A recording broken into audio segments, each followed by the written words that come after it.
It's really nice. Welcome to Santa Barbara International Film Festival. Thank you. Thank and you Santa all. Barbara. I know you, like me, are a California native. Do you have any memories of Santa Barbara and being here before? So many. I love it here. I've grown up around here. I have a majority of my family in and around the area, including Ojai. And so I care deeply about Southern California. And yeah, my heart is here. And my son's on a surf team, so we're here all the time, guys. Is that right? Wow.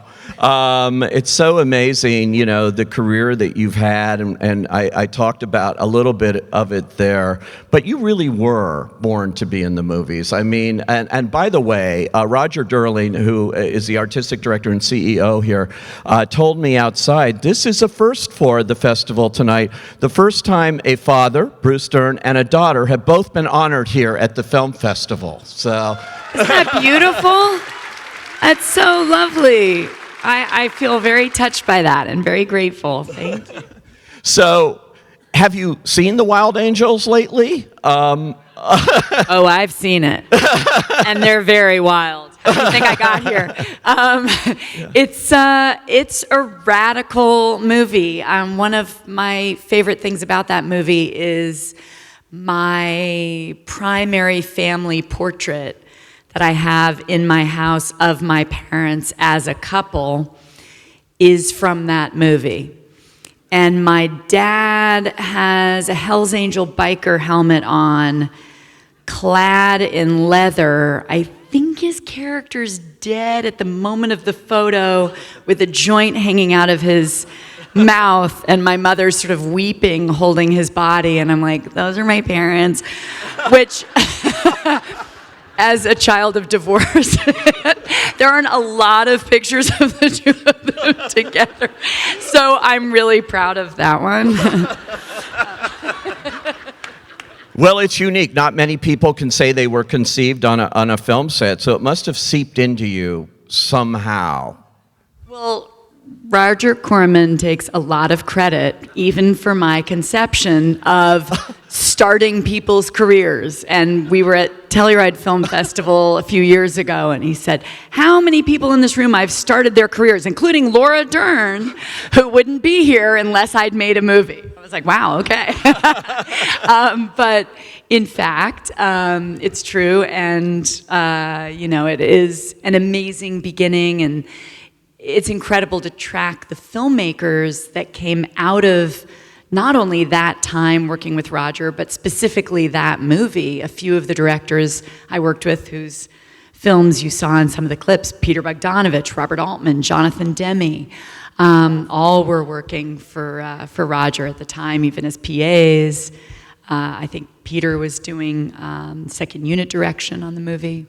It's amazing connection, too. So how did you drift into... White Lightning is the first thing on IMDb that you have a mention for on camera, even though it says uncredited. Do you remember that, how that came about? Your mother was in the movie with Burt Reynolds. I do.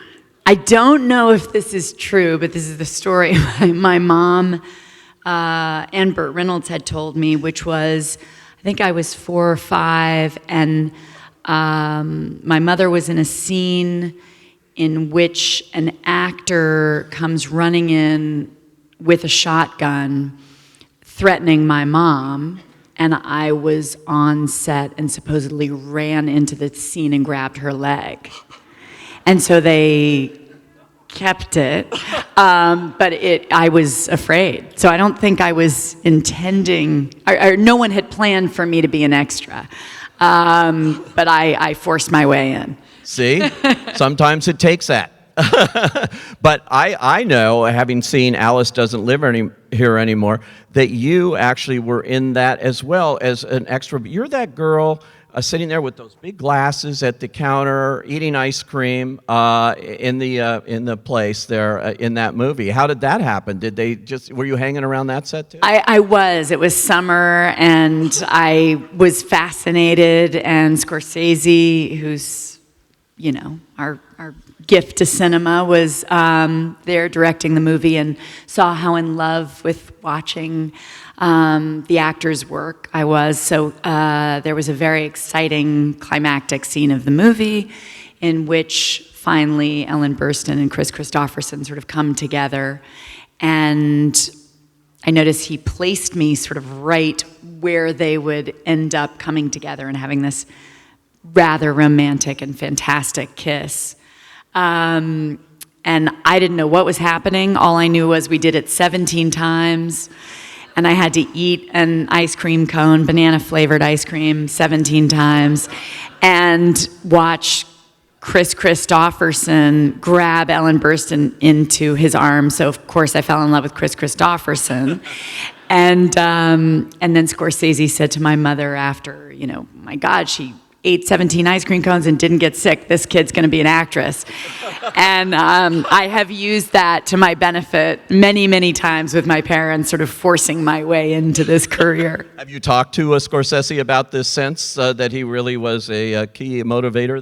I have. We had a beautiful conversation about it some years ago, but thanks to being on this journey with Marriage Story and Netflix, also, who made The Irishman, we've spent a lot of time around each other these last several months. So we've gotten to talk about the story, and I've even gotten to speak about it at a Critics Awards, and really thank him for giving me a level of encouragement, and not just, more importantly than letting me be an extra or saying that comment.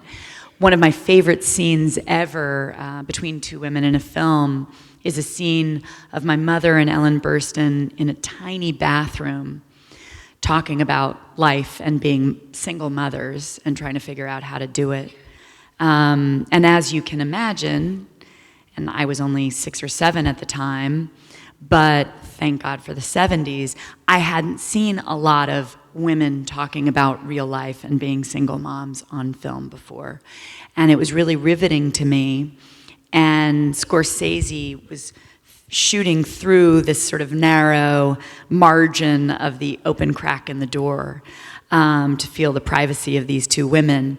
And he kind of brought me around and let me watch, sort of beside him, take after take, reinventing new things, letting them improvise. And that, I know, is the moment I fell in love with what acting meant to me, which was a filmmaker's vision collaborating with the actor to find truth, to find authenticity. And I knew I wanted that thing. I then just had to find my way to that kind of director. It wasn't just about becoming an actor. So I've been very blessed to find my way to people who've longed for that same kind of collaboration. It's amazing when I look at, you because of your father and your mother, on different film sets, you get to go back. When you were 7, I heard you went back and forth between Scorsese and Hitchcock. I mean, yeah, really? That was that summer. Hitchcock was shooting his last film, Family Plot, which, of course, Bruce Dern was in. Yes, and it was my summer vacation between Arizona, and they were shooting in the Valley in Los Angeles, and my grandma was driving me back and forth. I do 2 weeks there. And so, yes, I spent my summer between watching those two directors with my parents, and Hitchcock gave me a little mini director's chair. And I remember sitting, watching just insane, radical, hilarious, brave choices, and Marty with his style, which was so raw and inventive and available, and Hitchcock, who would sit in his chair, they would roll camera, and he would sit back, and he said, "Entertain me, please," instead of action, which was just amazing. So it was just, incredible. My idea of Disneyland, what can I say? Oh my God. I fell in love. My idea of Disneyland. That's amazing. Before I show our first 2 clips, your first real movie role playing Debbie in Foxes, which is a movie I remember seeing. And you actually auditioned for that. How old was she supposed to be, the character? Well, I auditioned for Adrian Lyne, who was directing the film. I was 11, and there was a lead role opposite Jodie Foster of her friend who was supposed to be 17, 18. So I went to the audition. They asked me how old I was. I did what an actor does. I said 15. And you were 11. Yeah. And they decided to do a screen test with me and Jodie Foster, which was terrifying. Very true, old-fashioned Paramount lot screen test, which I did. And they watched the rushes of the screen test. And Adrian Lyne called to let me know that for some reason, I, on camera, looked a little younger than 15. But there was this smaller role of a 13, 14-year-old. And it was, I think 3 or 4 scenes in the film, and would I want to play that, which was just amazing. Wow. Beginning. So then, I'm going to show a couple of clips here to you, and I know you remember these movies. One, you were just so wonderful in a movie called Mask, which Peter Bogdanovich directed. Peter Bogdanovich, who actually was an uncredited writer on Wild Angels. It all comes around. And also a movie that we're going to show, a little movie you may have heard of called Blue Velvet from David Lynch. So let's take a look at those 2 clips right now. We'll talk about them.